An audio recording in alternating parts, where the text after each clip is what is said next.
Hi everyone, welcome to the podcast of spreadlytv, and we have two special guests from IIT Bhilai, and they are from their final year. So we have Gangesh, and so Gangesh is also from final year, and they done a couple of internship and they work multiple startup company.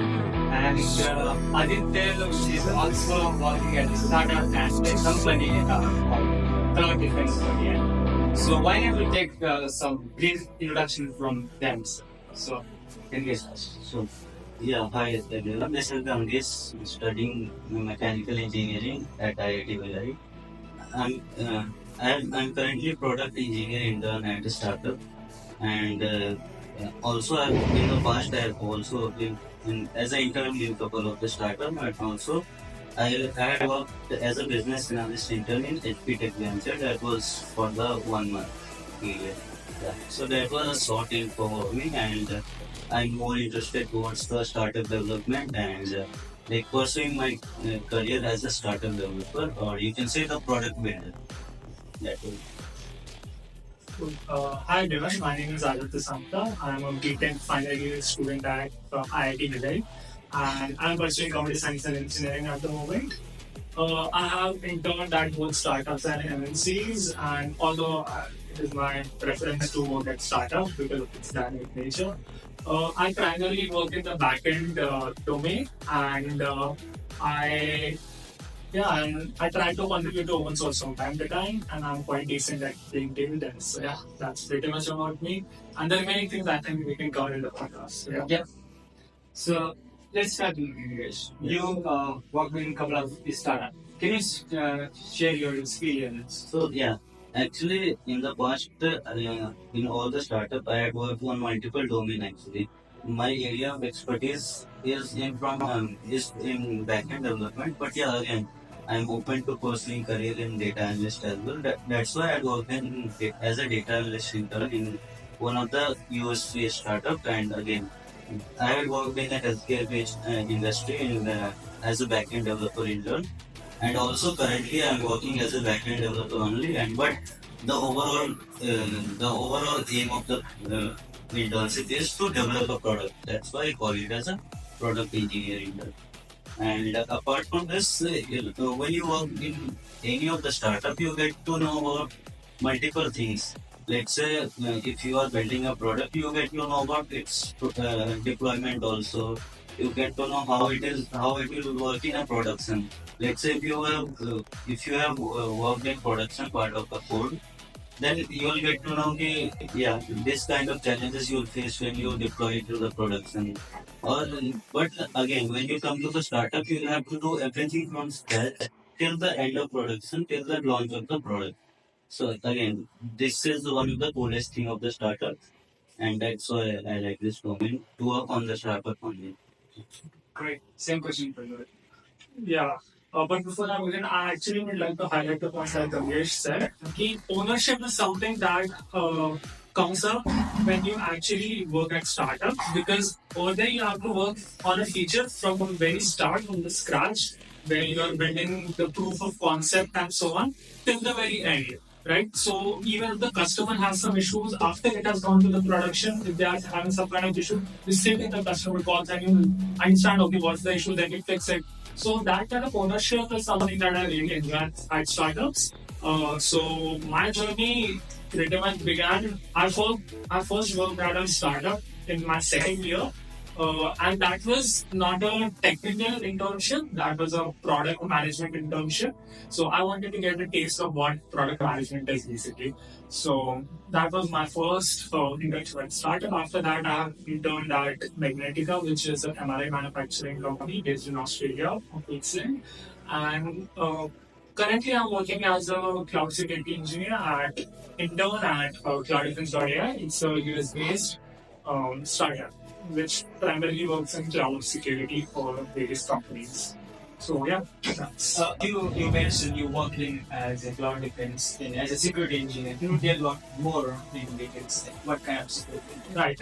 So when I was in security, I worked as a cloud security intern, and what that basically entails is we have various businesses, right? So let's say I am a business owner, and having your servers hosted on site is a very big, huge hassle. You have to maintain them, they are very costly. If the demand reduces, then of course a lot of servers are just staying idle. So in these times, like in this modern era, a lot of companies prefer to host their servers on the cloud. Not just servers, their database hosting and a lot of other things through cloud. So what CloudFM.ai does is they are basically CNAP. CNAP is an acronym for Cloud Native Application Protection Platform. So they provide a very 360 comprehensive protection for any of their applications that are hosted on cloud. So I have worked as a cloud security intern, and my task was first of all to find the attack paths that could potentially cause some kind of attack or misconfiguration that could happen due to various cloud misconfigurations. So that was my part, and I worked mainly in the core backend team to implement those. So basically, it was a mix of both research and implementation. So yeah, great after that. Yeah. So you are both pursuing, I mean, different branch. You're from mechanical branch or you are from computer science. Yeah. But both are in tech. How it's so? Yeah. So actually, I am from mechanical engineering, but again, my interest lies in the software development and how we can automate that thing basically. In mechanical engineering, also there are a lot of applications of AI and ML these days, and also like my interest started from there itself. Like in during my second year, I did a project which was like AI based application in the mechanical domain. But again, from I worked on that domain and then it sparked the interest in myself. Then I started working on like the code development part of any software. Then yeah, I started liking this domain, and this is how it was. So it's not like it will be difficult for you to choose a domain when you are in college. Especially, you should always look to explore multiple things. Especially when you are in second year, third year. Till the third year, you should explore all the domain. You should be confident about what domain you want to pursue. Then in the fourth year, you can make a decision in what domain I want to go. Like let's say if I will be studying mechanical core, then I would like to do it in a like proper way so that there is no like right like this time as of now I'll not apply any of the mechanical core companies because I know I have not studied mechanical core in that deep level. That's why, but again, if we come to another part, I have worked in multiple companies as well as a software developer, as a data analyst. So I would like to explore those domains and I'll definitely contribute in those domains. And yeah, this is how it will go in the future as well. Yeah, it's great because you are from mechanical engineering, but you pursue all kind of field and you found yourself interested in technology. But many students they choose their arts branch and they like stick to that. Like this is my limit, and they don't want to pursue another branches. They don't want to look for other branches. What are you going to say about this? No, actually, this is about the interest of the student. Let's say if a student has found its interest in let's say if someone is from mechanical or civil, that is core on their core of their domain. But yeah, there are lots of opportunity in that domain as well. Like mechanical engineers are like there is not any limit to any of the domain actually. Even if you come to rare of rarest domain, which is like in India, there will be textile engineering. I think it is very less common in many of the colleges. But again, there are a lot of scope of textile engineering also in India as well. Not I'm not talking about globally. So, especially you should look for what domain interests you. Like if you are pursuing let's say civil engineering, but again you do not like this, then definitely you should explore other domain. But again, if you like this domain, then do not change it. My special advice to you will be do not change your domain unless you have lost your interest in that domain. That's great. So, Aditya, you want to like add any more for that? Yeah, definitely. So adding to what Gambhir said, I think one of my seniors actually really dropped a very crucial piece of advice that actually worked for me. That was choosing your career path is a process of elimination, not selection. Okay, so how it works is when you enter a college, you discover 10 different domains.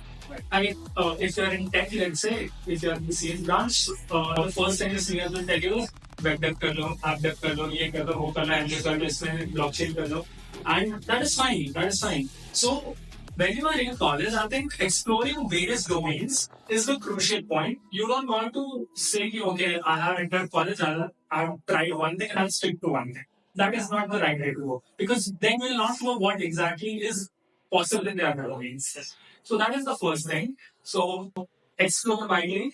So if I mean not exactly the right analogy, but if you know breadth first search in the breadth, and once you find that one field that you actually enjoy doing, not just because of the money, because if you really enjoy doing something in any field, you okay. So to get crazy huge amount of money in any field, you need one thing, and that is to be extremely good at that one thing. Right. To get extremely good at one thing, you need to put in countless hours of effort. And the only way you can put countless hours of effort is if you actually enjoy what you do. So that is, I think, one of the crucial parts that a lot of people just go blind over the money and not think, do I even enjoy doing this, right? So that is the second thing. Third thing would be keep college में don't waste your entire 4 years just exploring and exploring. कि मतलब then you are like for chapter 4 to 8 months from that वाला scenario ना आ जाए. So just keep that in mind. कि by the end of second year, you should have a rough idea. Okay, these are some of the fields that I like, and I might want to pursue these, and then eliminate the remaining ones. Fourth thing I would like to add is keep a lot. Let's say you are focusing on one domain, right? A lot of times, a huge kind of innovation or something strikes, which would have only occurred to you if you have previously worked in some other domain. So interdisciplinary sort of changes over here that only comes when you have explored a lot of things. Sorry. And yeah, exactly. You have to try a lot of things, and then जो creative चीजें होती है ना, those will start occurring to you. Okay, इस domain में ये था, I can't have that this here. Right. And if it works, then it's great, right? So I think that is what I think a college student should ideally do. He explore a lot of things, then try to minimize and eliminate. Okay, I don't like seven at this. This is something that I can imagine myself doing in the next couple of years. That is how you go forward. Yeah. Great, nice. So my next question is like, how do you guys like manage your academics and you are actually doing something in technology? Maybe you are learning something in classes, but it's completely different what you're currently doing. So how do you guys like manage those things? Yeah, so actually, you can say that yeah, academic is one of the most important when you go to any of the like higher studies, like any of the college for the higher studies. But again, never ignore academics, but focus on other things as well. Yeah. So it's not like कि exam को छोड़ दिया और हम पूरा time extra curricular activity कर रहे हैं. I was actively part of like placement council of IIT Bhilai. I can say that it's not very difficult to manage those, but again, yeah, like there will be some problems and some hurdles in managing those. Like those PORs actually. POR is what generally college students are like generally looking for. They think that एक अच्छा POR मिल गया, then I'll get some good exposure of those domains. Let's say किसी को art में interest है, but he want to manage a art club of entire college. Then again, you'll have to have management skill as well. Not only the artist can manage everything, right? So you'll have to be a good manager in order to like manage your extracurricular activity and academics. So when you grow and your maturity level will grow and your experience will also grow. So again, it comes with time only. It comes with experience. It comes with time. But I would suggest not to look for so many PORs, position of responsibilities, but look for some particular one which will really help you in the near future, right? Let's say I was a placement coordinator, so it helped me a lot in order to create a range of networks. Currently, I have a lot of friends in many colleges. I have a lot of connections in many industries level. I have connections with many HRs, with many hiring managers, many working professionals working in different industries. So I can reach out to them whenever I need any help, or whenever my nearest people will need any help. Then I can reach out to them for their help or to seek any mentorship from them. So connection was one of the most important things that I was looking for when I joined as a placement coordinator. And apart from connection, there was thing like you are managing at an administration level of a college. Like you are managing entire group of students, then you are leading a group of team members, and again you are coordinating with the outside world as well. Like there will be lots of industry people. Like you will be one single point of contact for all of them. So at this crucial position, you'll have to be like proactive every time. You do not need to be like कि हाँ मैं कल कर लूँगा ये काम. These things will not work anyways. Like if you at any point of time if you feel कि this is not working for me, you should reconsider those decisions, right? But again, do not drop those. You should reconsider those decisions. Just I'm saying. But yeah, keywords ले लो, बस अच्छे वाले keywords लेना, not to be greedy of keywords. So that was it. And अगर manage करना है तो manage हो जाता है. But again, you'll have to be a good manager in order to manage all those things. And once you have done all those things, then you'll be a good manager in your life as well. You can manage multiple things. You can manage your work-life balance, which is one of the most trending topic in the corporate world. कि मेरा work-life balance manage नहीं हो रहा. So again, if you will be good manager in your college, you will be good manager in your life. And actually, if you really think about it, what does an average student do in their normal day?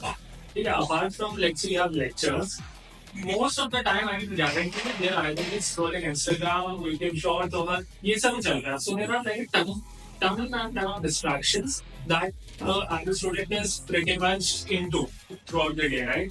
So if you find, let's say, if you have a PR item or if you want to learn a new technology, the time is limited, the energy is limited, right? You can either divert that to scrolling Instagram or you can divert that to learning something new. So if you want to, okay, I really want to do this, then you have to take some time out of that. So time management for students, for a normal student, is not really a thing, I would say, because you have time. Time management becomes a common theme when your entire schedule is packed, you're working 24/7, that kind of thing. So as a student, I think it's pretty much easy that if you, of course, you'll have to say no to a lot of things, but I think that is a common trend if you want to do anything in life, right? You have to say no to a lot of things to get a yes. So I think time management by having a student is pretty chill. I mean, you only have lectures and that is pretty much it if you really think about it. Anything else, it is totally up to you. So then you can either upskill or you can start something. Yeah. So my next question is kind of controversial. So what do you guys say? Like the current syllabus designed by like I don't know the organization now, but it's like how technologies are changing and how our engineering syllabus is it the right fit for the engineering syllabus, or we should like change the syllabus according to how technology are growing and changing? What do you guys think? I can only say about CC curriculum because I have been through that. I'm still going through that, by the way. So honestly, there are a couple courses which I think are a bit redundant as of now. But at the very same time, I mean, I've heard a lot of people, bash about these courses. Okay, these are so irrelevant. Where am I using this? Where am I using that? But the point of doing these courses is not because you're going to use it someday. The point is to expand your mind. Okay, so let us say, I mean, if you really think about it, why would you ever use trigonometry? Why would you ever learn trigonometry? You'll never use it. But that gives you a very clear thinking or a very clear idea. Okay, I can actually, if this is the length, this is the height, I can actually just find the height using just this and the equation. And I think this is a very long analogy. I would say this is not the most accurate one that I can come up with. But the point of these courses is to actually expand your mind. And I think if you okay, so let's say you are in a computer science curriculum, okay, you are doing all okay, you know web dev, you know app dev, you know DevOps and everything, you know everything. But if you don't know how a computer is even made, what exactly goes inside a computer, you don't know. Okay, you only know okay, I can compile the C++ code and it will work. You don't know what is compilation. If you don't know that, how do you think if okay now AI is coming, right? Yes. AI will take a lot of software jobs. It will take a lot of jobs in general, but to stay relevant, even when the AI boom is right here, I think knowing a field very, very deeply, being very technologically sound is something that is very necessary. And you only get that when you have your fundamentals crystal clear. So if you know, okay, how do I, okay, have you ever thought, how do I even build a computer? The computers are made from literal NAND gates. Yeah, right. Yeah. And yes, okay. Exactly. So you build those together, you combine those together, and then you have one abstraction, then you have another, you have RAM, computer. It's mind-boggling. Yes. So once you get that kind of understanding, your entire perception changes, your fundamentals are super clear, and I don't think if your foundations are very solid, I don't think that any new technology you won't be able to understand or grasp. Because it's pretty much these things that you just combine them into one form or the other. So, coming back to the question at hand, I think the courses that we have, some of them, yes, they might be redundant as of now, or at least I might feel that they're redundant, but a lot of them still, I think, a lot of computer science graduates should know as a computer science student, and anything about that which is industry relevant, of course, you have to learn it. If it's in your course curriculum, great. If it's not, then you have to take time out of your daily schedule to learn. Yeah, right. So, Yeah, in order, the addition of the same thing what Aditya was mentioning, the fundamentals should be clear. Not only in computer science, in any domain. If you go to electrical engineering, mechanical engineering, or in any domain, there are lots of topics which are outdated right now. But again, it will make your fundamental very clear how it was developed, how it was evolved, how the new technology came from that tree. Then only if let's say we are totally dependent on AI, let's say, and we do not know core of computer science, then like it will be like AI is the last thing that the human invented. It's like to invent any new thing, you'll have to know the core of it. You'll have to know the basics of everything, and again, you'll have to deep dive into all those topics which were the core of computer science, which were the core of electrical engineering or mechanical engineering. In mechanical engineering, there are lots of automation coming these days. But if you do not know the core mechanical engineering, if you do not know how a machine works, how it is automated, right? Now you will say that the same thing which a machine was doing uh, 30 years back, but again, the same work is being done in, let's say, earlier it was being done in 1 day, now it is doing in 1 hour. But again, time was reducing, but if you do not know the parts of that machine, how you automate that, right? So anything it's not like it to replace the courses should be changed. It's like the way should be changed. Maybe you can introduce new courses which are relevant to current industry trends, like industry is growing rapidly. So you should introduce more like automation courses, or the industry is shifting toward interdisciplinary things, right? So